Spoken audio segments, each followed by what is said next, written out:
que os veciños de Coristanco non se deixan engañar tan fácilmente e non foi un fracaso.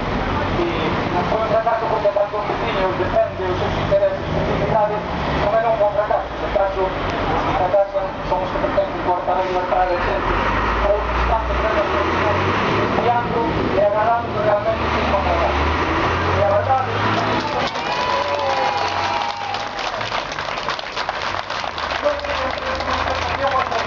eu entendo que les fai daño, pero se non querían entrar, tiñan toda a súa man para que non houbera.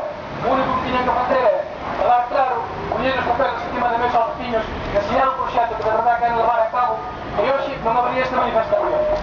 E tamén vos digo, entendo que hoxe que é un golpe importante, pero que se ainda con todas estas non conseguimos o objetivo, nós estamos dispostos a que a seguinte sea en Santiago e San Caetano, os vecinos do Coristanco.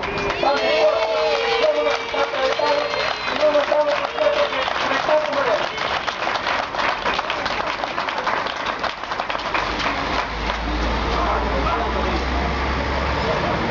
A razón que poñer en coñecemento de todos é que, como comentamos na Asamblea dos Veciños, este é un tema suficientemente importante como para todos os grupos da corporación que estemos xuntos.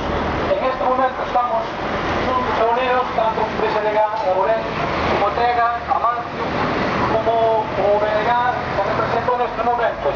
Nós intentamos por todos os medios que a través de sumara a esta manifestación e a adoitar porque o veciño do Coristanco teña unha travesía digna, o grupo do PP e o alcalde. Fixámoslo saber, tanto verbalmente en persona, como que fixamos saber por escrito hai uns días.